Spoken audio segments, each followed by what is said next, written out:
Hello, my name is Jaxon Turner, and I'm going to be going over my research over the topic of alcoholism for my final project.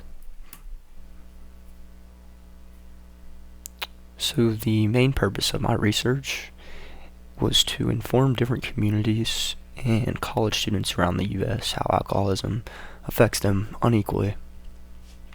Communities including LGBTQ members and African Americans are affected disproportionately, as well as college students. I did this by interviewing people affected by this problem, including my father, attaining research from local and non-local sources, and using cultural and historical artifacts that examine this problem. My target audience was people in college and minority groups, including LGBTQ members and African Americans. I reached these specific audiences by using articles that covered these groups with their personal experiences. One of these people in particular is a man named Richard Addison, who is gay and he's black, which makes him high at risk for substance and alcohol abuse. His story shows that when the systematic issues are addressed and you do surround yourself with people who want to better you and people who want to help you, a transformation of yourself is available.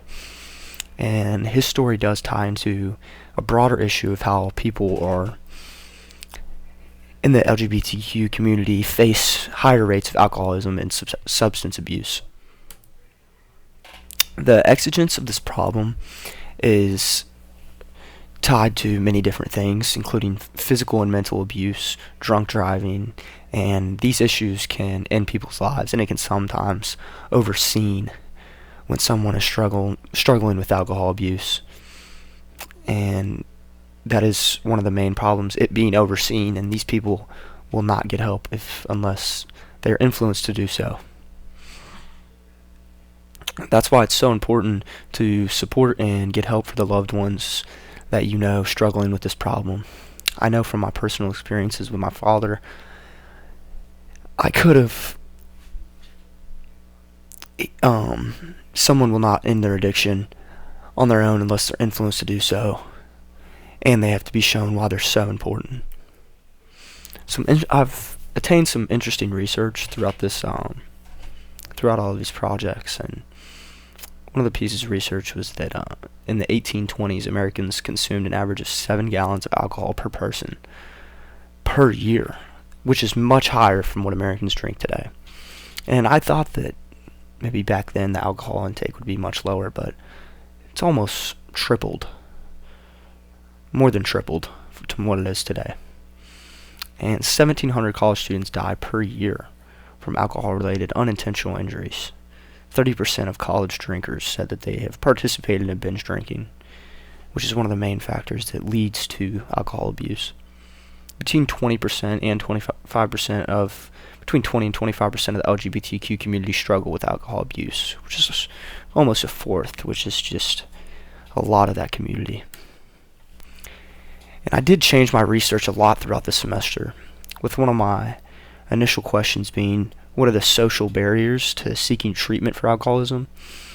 I still use this question in my research because I think that there are so many barriers to seeking treatment. I examine these barriers in my research with the LGBTQ community and interview with my father. One of the main issues for not receiving treatment was not realizing you have a problem. And most of the active alcohol abusers do not realize that they depend on alcohol unless it is taken away from them, or they talk about the problems. My main research question in my multimedia essay was how alcohol abuse affects college students in different communities unequally. I think by me using this question, I was able to have more of a guideline for my research, and I based most of my information on college students and minority groups that are affected. I chose this topic because my dad was a heavy alcohol abuser that got help. I thought his journey was so amazing, and how I know other people can get help because I know how hard it is to end your problems. I fit into the stakeholder community for the crisis because I almost lost someone that mattered to me the most, who's my dad. Below is a picture of my father, and I use this in my multimedia essay to bring about raw emotion of like what it is like to almost lose someone who's so close to you to alcohol abuse. Something that I'm proud of throughout my research is my writing and research, and that was the most research I've ever done, and I feel more knowledgeable than I ever was on this issue. I think that my visuals and creativity could have been improved, with one of the main components of the multimedia essay being visual representation, and I could have added much more visuals throughout all of these projects. But I'm satisfied with what I've completed, and I feel very knowledgeable about this topic.